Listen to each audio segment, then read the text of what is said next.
Welcome back to Arctic Norway. After photographing Arctic ducks in Botsfjord, I've now headed to Vada.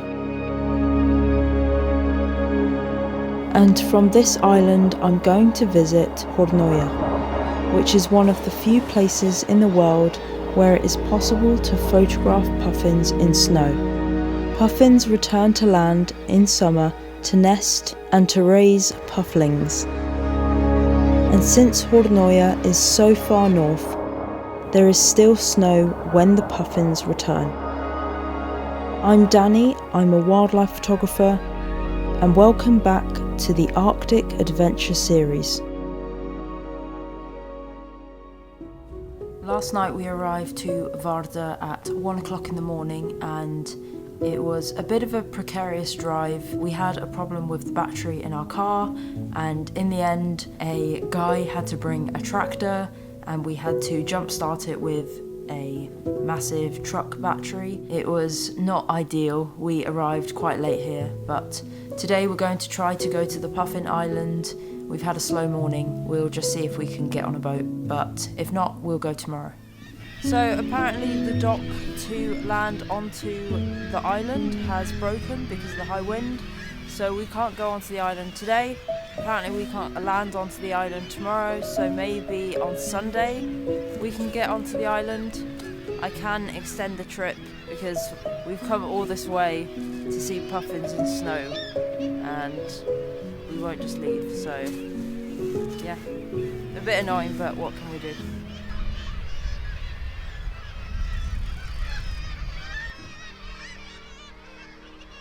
I was optimistic we'd land onto the island in a couple of days. But for now I can photograph the lovely kittiwakes.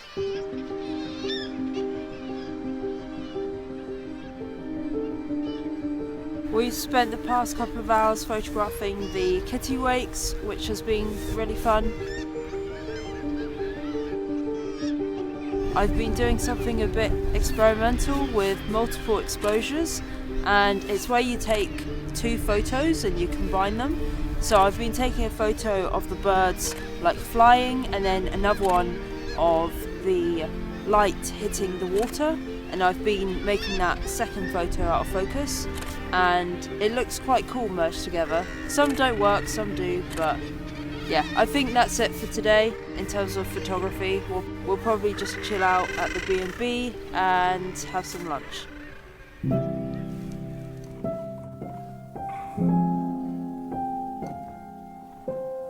Vada is a beautiful town. Less than 2,000 people live here. There is a cinema, a pub, and lots of Asian restaurants.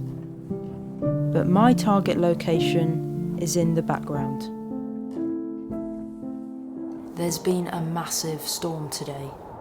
It started last night. The wind was just incredible. It actually woke me up and I got some shots of the snow and the wind.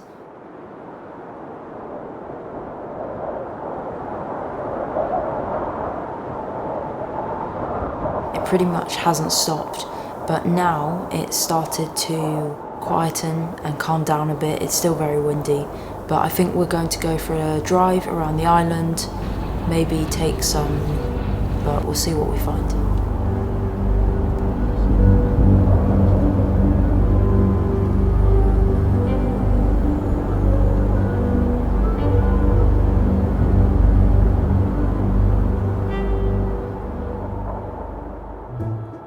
Originally today we were supposed to leave this area. I have extended our trip for another 4 days, so hopefully at some point the landing dock will be fixed and we can go to the island.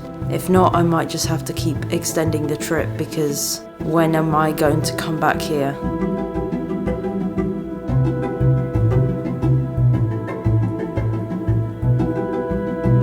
With a free day, we went to discover Varda's dark history.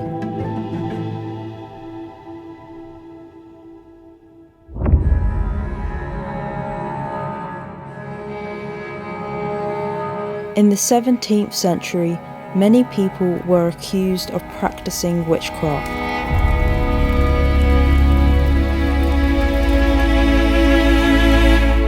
The authorities believed witches were casting spells on ships, fish and weather, and they were frightened of losing power, so they prosecuted anyone they believed to be a witch.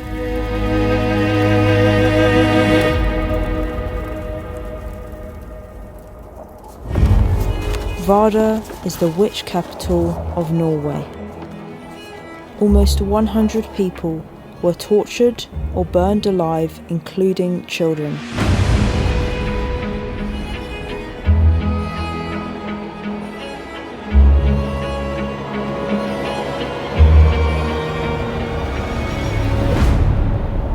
Norwegians and Samis lived side by side in 17th century Finnmark. Both ethnic groups suffered from ongoing persecution of witches.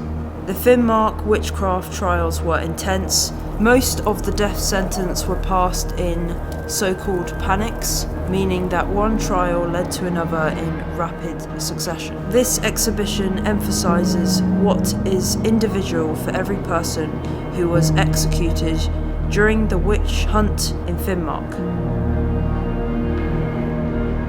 Each light represents a person that was executed.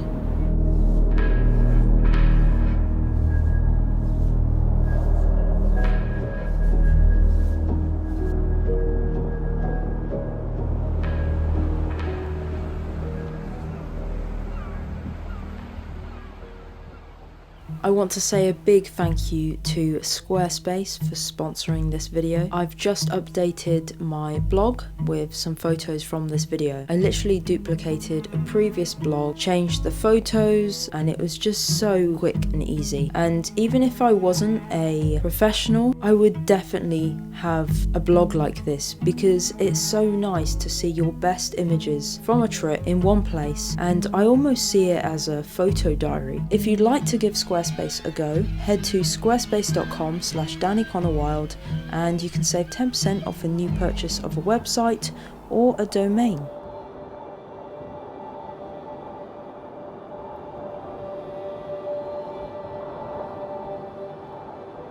The landing dock to get onto the island is still broken, and it's just really frustrating because today it's actually 3 degrees warm, so the snow is melting, and instead of getting puffins in snowy conditions or sitting on snow, I'm now going to get puffins probably either on slushy snow or no snow at all. And the whole point of coming here was to get puffins in snow. There's obviously nothing that we can do, it's completely out of our control, but it's just really, really frustrating. In a turn of unexpected events, we're going to the island. I literally called an hour ago and they said, no, it's not fixed. We came here just to ask and have a look, and we saw a load of people waiting to get onto the boat, which was fully booked, and now they are taking us to the island on another boat, and yeah, we're going. So, forget what I said earlier.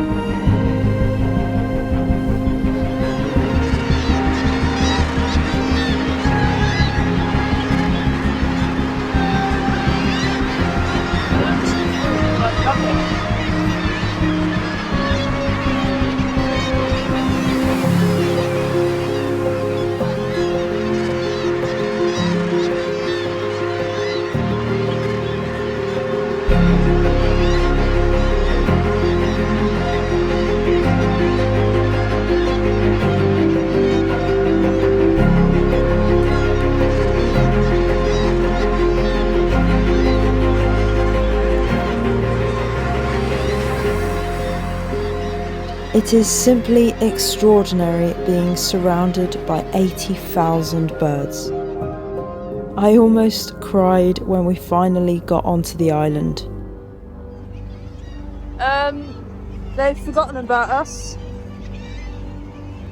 The guy who drove the boat very specifically said there's a lot of people on the island and there'll be 2 boats returning, and second boat hasn't turned up. I've called the phone numbers on the website, no one's picking up, and now we're going to the lighthouse where there's some accommodation, and we're going to ask them. But currently stranded on an island. I mean, it's not a bad place to get stuck. Honestly, this whole island has been chaos. I had to call emergency services of Norway. No one is here. This is empty. There's only some photography guests or customers who are staying in the accommodation, but no one actually works here. Then one of the guys who's staying here gave me another number, and I managed to organise basically like a private boat. So then I had to contact emergency services again to tell them we don't need the boat, and then they said, oh well, we've got a boat coming. So right, cancel that, we'll go on the other boat. And I just, why, how?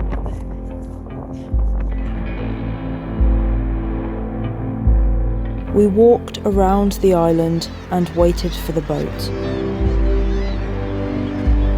The skipper said it would take him an hour or so to arrive.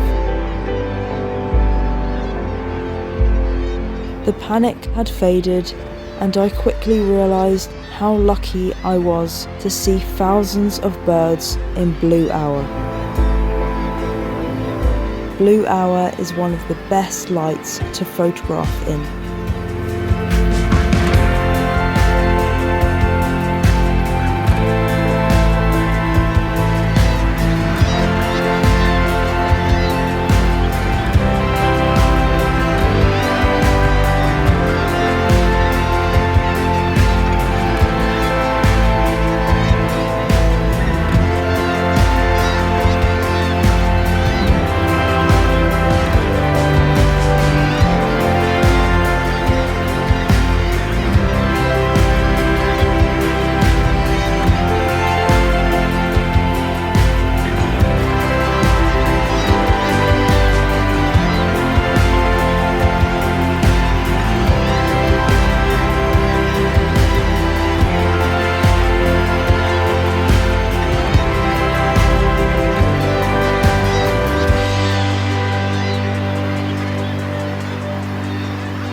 Apparently, the guy who took us to the island didn't tell the guy who collected everyone that there was going to be a second boat.